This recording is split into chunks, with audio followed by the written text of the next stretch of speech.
Hello and welcome to a CitizenCon 2022 podcast. Say hello, Zinnia. Hello, Zinnia. I'm here with Zinnia, as you are now aware, and myself, BoredGamer. And we're going to be talking about the recent CitizenCon, and we'll start off with, what did you like about it, Zin? What did you like about CitizenCon? Where you go, I remember this about CitizenCon 2022 because it excited me. I liked the ships. I liked the So the new Crusader Spirit line? Yes, thank you. I'm terrible with names. You are terrible with names. But Your memory is shot. Yeah, but I really like ranges of ships. Like When they do like a series. That. Yeah. It's like it's not just a single ship for a single role. They're like, well, these ships are kind of, you can get a different one based on what you want. It's the marketing department. They go, why sell one ship when you could sell three? Yes. So we can build 3 ships in one. So you've got the Crusader Spirit series, which is sort of like very similar to the Cutlass and sort of Freelancer line, sort of competing with that, except they look really awesome. They're 2-seater. I think it looks to me like they've got a set of bunk beds and kitchenette in the back, but that's hard to tell at the moment. We'll wait until we have to wait until we get the Q&A. But there's 3 of them. There's the A1, which is a little bomber, boo boo boo boo boo, dropping gravity bombs. There's the C1, which is very similar to the Cutlass Black. It's the cargo version. And then you've got the E1, which is the mini Genesis Starliner. If you want tiny. Teeny tiny, but still room for 6 little passenger boys. It looked like that, yeah. So cool little ships with little functions and roles. I do think it's going to be one of the more popular multi-role, multi-crew ships. I think multi-crew really for me extends for 3+ people, whereas 2 people, technically multi-crew, but sort of like, you and a mate. I do think I might replace my Cutlass Black with the C1. So how do you compare it to the Cutlass series? Do you prefer Cutlass Black or the C1 Spirit? I probably prefer the C1. Mm-hmm. However, I will always prefer my Cutty Red. Yeah, Cutlass Red and Cutlass Blue, special place in the heart. Yeah. Ni nor. However, if they release a Crusader Spirit line with sirens on them, oh no. Oh, shit, yeah. I know, right? And we also had the Argo STV. Mm-hmm. So that's just a bigger version of the Argo PTV buggy, sort of all-terrain sports vehicle thing with a bit of cargo space and passenger. Do you think they need to put more and more ground vehicles in the game? Do you think it's a good idea? Do you think they need it at all? Currently, I think they are a bit pointless. Mm-hmm. Sort of building for future gameplay, maybe. Yeah. Yeah, so they're quite easy to build out. They are kind of like in ground racing at the moment, and sort of building out tracks and stuff for that. So we do know they're also reworking the Argo PTV and the... Sorry, did I say Argo? Am I saying Argo all the time? Yeah. I mean Grey Cat. You're going to have to edit every time I've said Argo now, it's in with Grey Cat. No, I'll just keep that in. You can make a formal apology now. I apologise to the Grey Cat manufacturer for referring to all of your things as Argo. It is the Grey Cat STV and the Grey Cat PTV buggy, obviously. I've gone mad. You've got it written on this piece of paper as well. Oh my god, I do. I have it written down in my notes.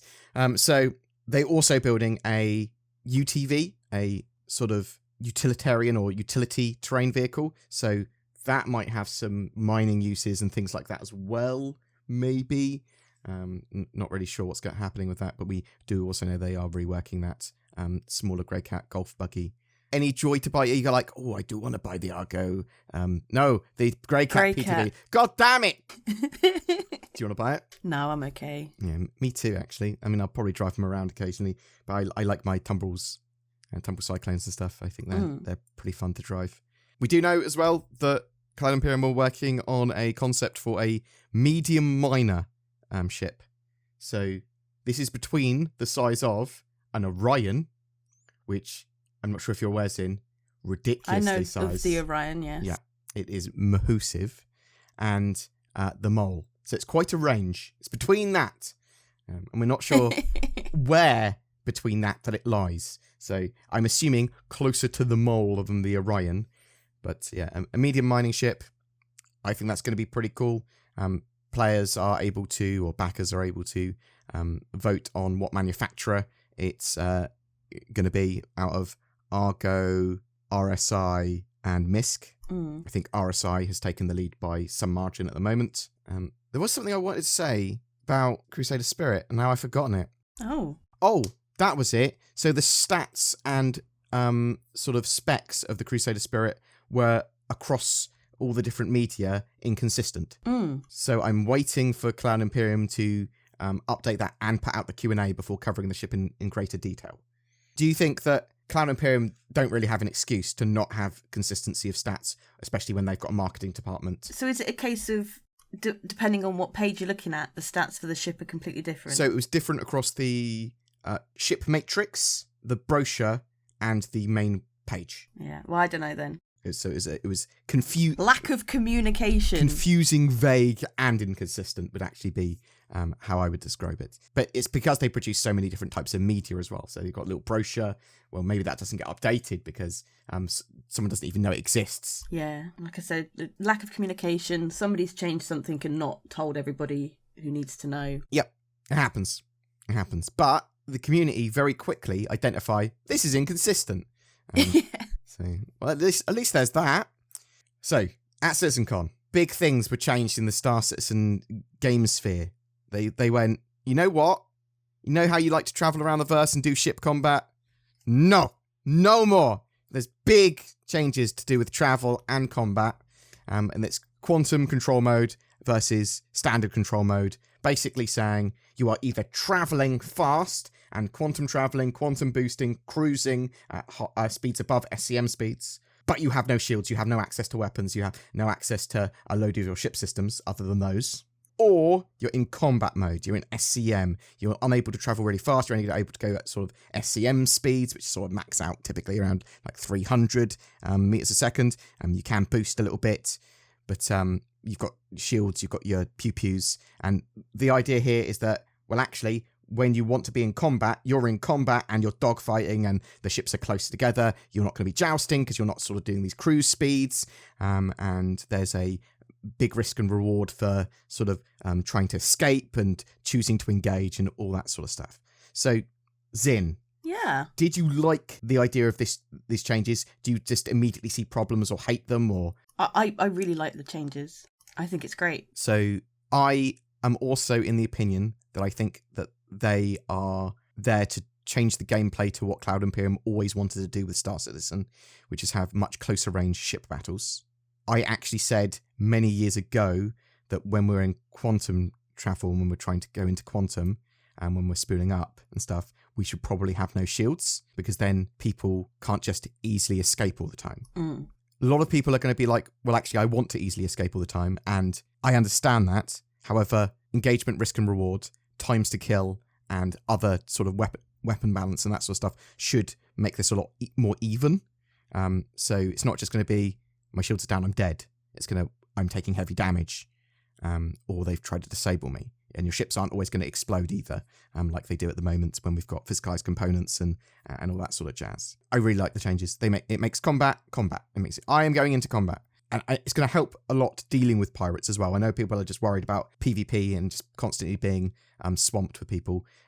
Yes, when we've only got one star system and there's some board players and they're trying to simulate piracy or outlaw or mad gameplay PvP, it makes it a little bit more awkward and plays out a bit differently. But it's going to mean those pirates can't escape. When they're engaged in combat, well, if you've escalated it and brought friends and they're starting to turn up as well, they're going to be like, maybe I shouldn't be in combat mode. And if they try and escape, well, their shields slowly come down while they're spawning. So Cloud Imperium sort of put a bit of a clarification here as well, that when you change modes, obviously you'll be a few seconds without your shields effectively, but it's sort of it's not just an instant bam, your shields are down. It's it takes a while for them to charge down, so you're like losing shield power while moving into the other mode. I really like them as well. How do you foresee this playing out when it's first implemented, Sin? Do you think there's going to be a load of problems with pirates and PvP, or do you think people are actually going to be like, actually, this means I can, when I see someone's in SCM, I can just go into quantum mode and just get away from them before we've engaged. Yeah, I mean, I don't actually know. I don't have an idea of how it's going to play out. I think there's going to be a lot of having to get used to the new system. Yep. But, like, people thought that there might be problems. Like, I think we covered this yesterday. People thought that there might be problems, and they've already gone, well, actually, we've already sort of taken into account for that. So, like they say, when you go into your quantum mode, everything basically gets dumped into a store, all of your energy gets dumped into a store, and as soon as you come back into SCM mode, that basically gets pumped back into your shields. Yes. And nothing can stop that either. Yeah, so you basically, the spooling time that takes the sort of energy and power from your shields that goes as it's changing into quantum mode. If you change back to SCM, then you will get those shields back, and it doesn't get disrupted by weapon fire, apparently. We'll have to see how it works. Yeah, we'll have to see how it plays out. It's a big change. I understand that some people aren't going to like the idea of it. I would say feel free to voice that and talk about it, but it's probably worth testing it first. Cloud Imperium are very receptive to changes, and they want to evolve the sort of game into something that people want to play, but also has their vision for ship combat. And they want dogfighting and ship combat to be within quite a small box so that you can see the pretty ships as you're fighting them and shoot off components and things like that. That's sort of an important part of the game. Something else that's a hugely important part of the game, they showed us the resource system, the power relays, life support, all these systems and how they have prototypes for them. Now, do you see this being implemented anytime sort of like next year? Do you think that's... I don't think so. They wanted to have the resource system in our hands, at least in the sort of tier 0 version by next year at some point. I hope that's the case. Maybe it is closer than I think it is, but like the first mention of any sort of resource management system or like a resource system on a ship was, I think, either last year or the year before. Like, it was a while ago, and then we didn't really hear much for a long time, and then suddenly it's a thing again. Yeah, so the first thing I can remember is when they showed the circuitry of the hammerhead, which was a little while ago. It was literally just circuitry diagrams, essentially. And that was it. There was it didn't look like there was any sort of implementation of it at all. It was just the theory of it. Yeah, fair one. I think they need it for Squadron 42, and it was implied at CitizenCon that Squadron 42 is around 2 years away. Now, some people would say, but it's always been 2 years away.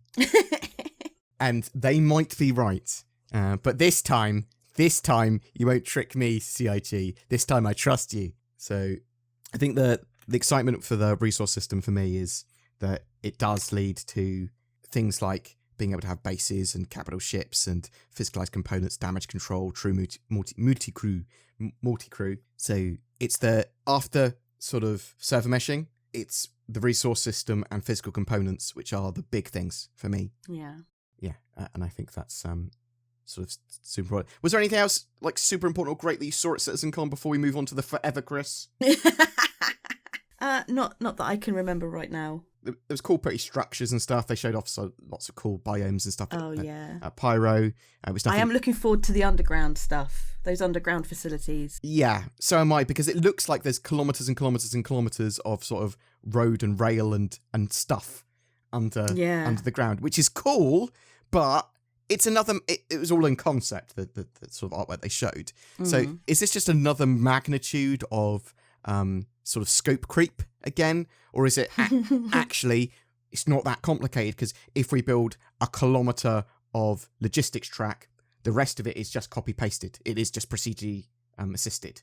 And that could be the same for a lot of their content. Actually, building out a huge amount of this allows them to do a huge amount of gameplay on a huge amount of planets, and it's just super beneficial for the game and may save them time overall doing sort of like these modular assets underground. Yeah, so really like CitizenCon.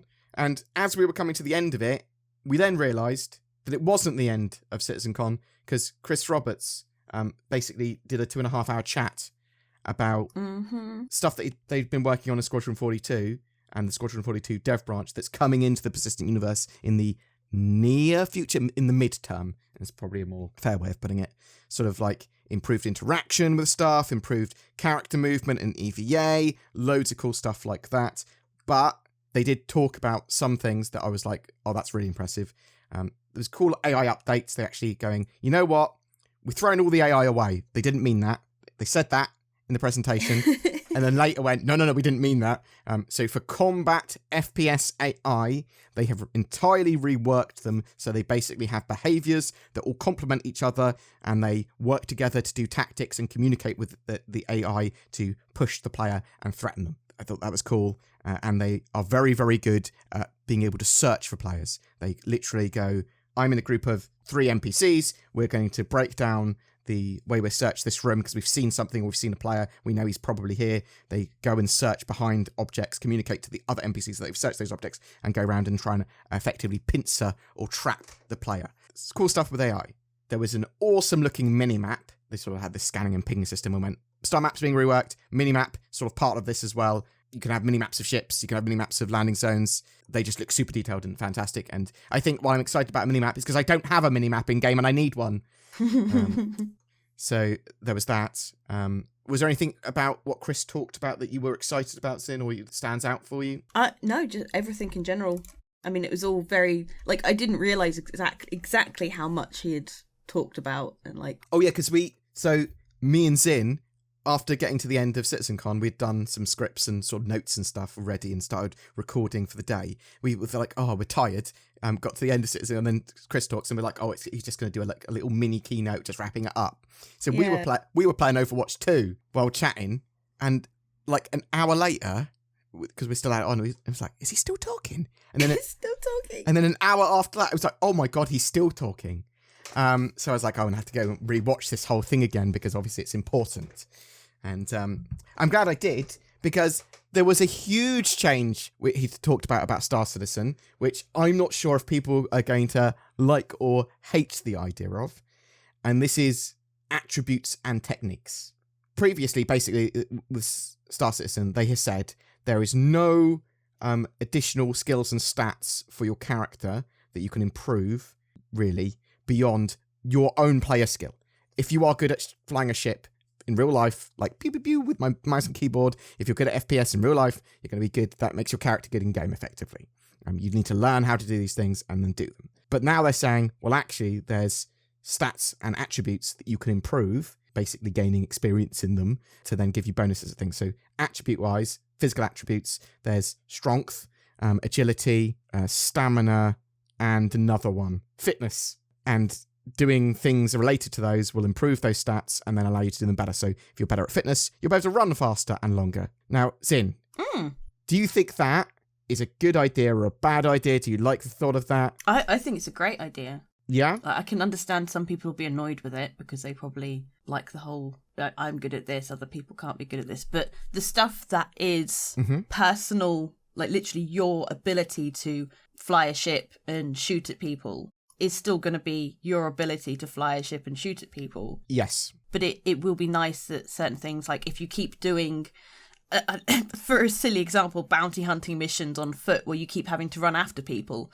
eventually you will be able to run faster and longer than the person you're trying to catch. And that just makes sense. It does make sense. And I think it will actually make the game more interesting. Obviously, you're going to be fighting NPCs that have attributes, like they build it into everything, and that makes sense because then you can have tougher ones or whatever. And I do actually, your example of chasing someone down as a bounty hunter makes a lot of sense because you could go, well, if they're exactly as fast as me, I just run away from them, and I can just eat and drink quickly on the fly to get away from them. They eventually starve.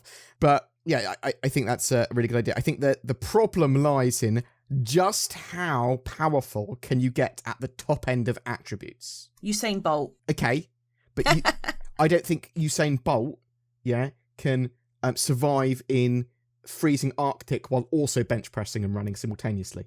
Yeah. Yeah. So if you max out, can you max out all the attributes, or is it, well, actually, you can only max out certain amounts and then they drop. And so you can't max out fitness and strength and stamina. It's like impossible. Do you have to maintain them?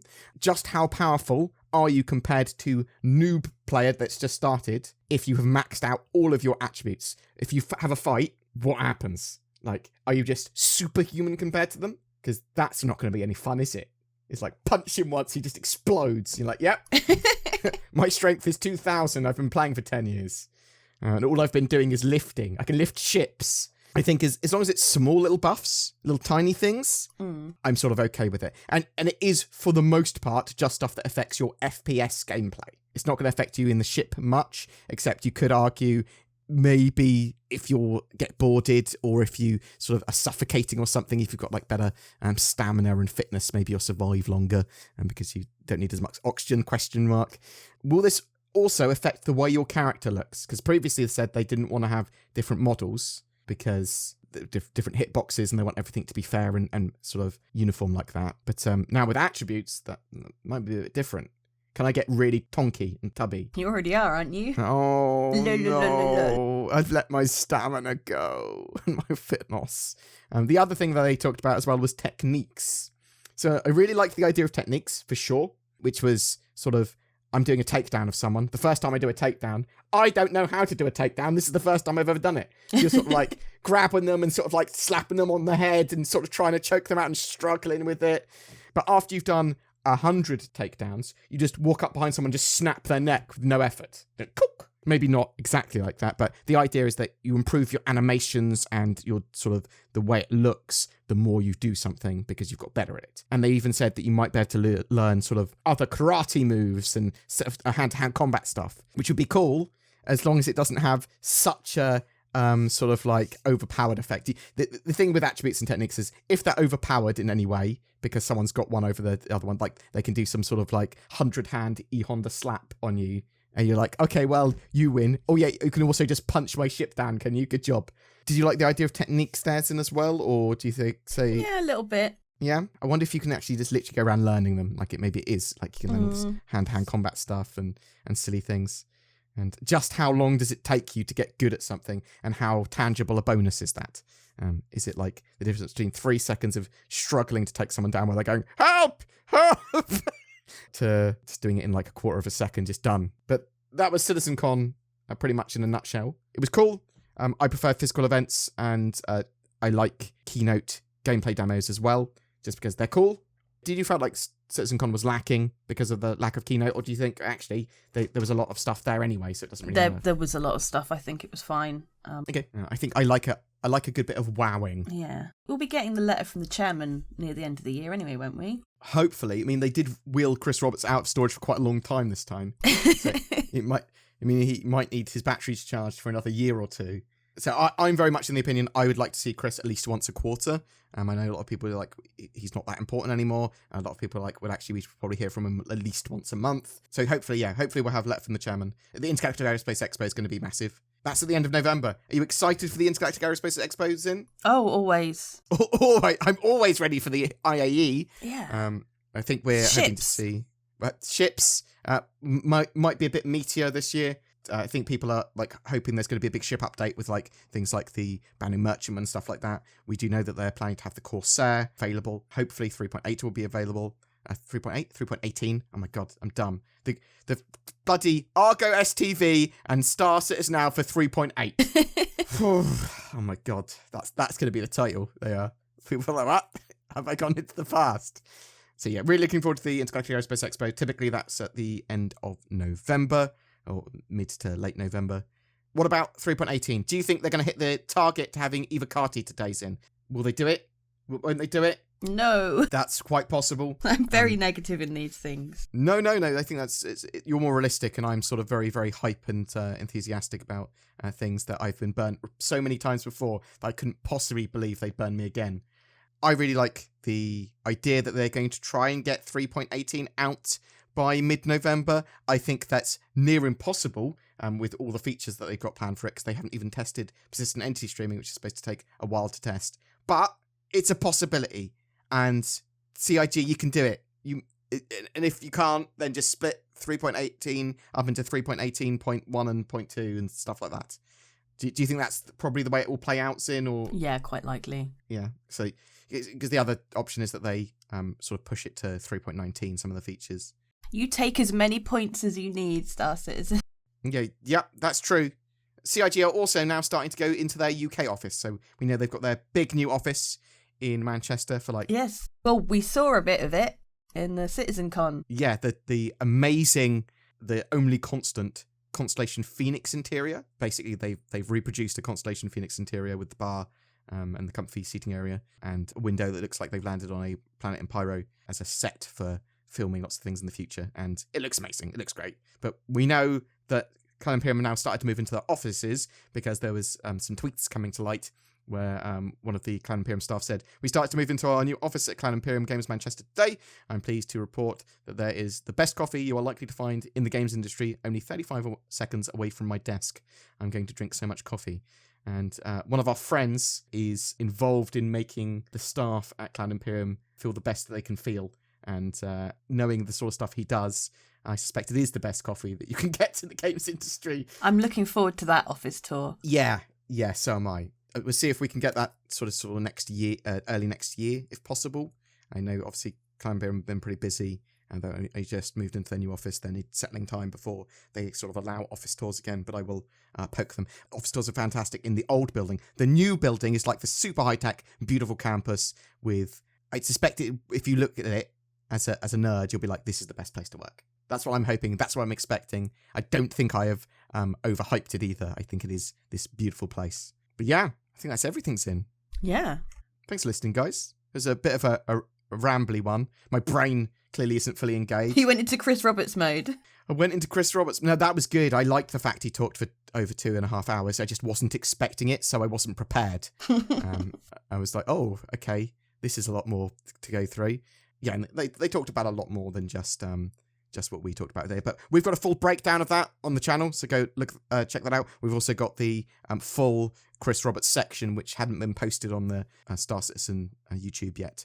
So go check that out if you are so inclined. Say goodbye, Zin. Goodbye, Zin. Thanks very much for watching, guys. Very much appreciated. You have a great October, and we'll see you soon. Bye. NordCon 2952, the road to Nord 4.0. What do you want out of NordVPN.com/BoredGamer? Nord base building? Nord hunting 2.0? A dynamic Nordonomy?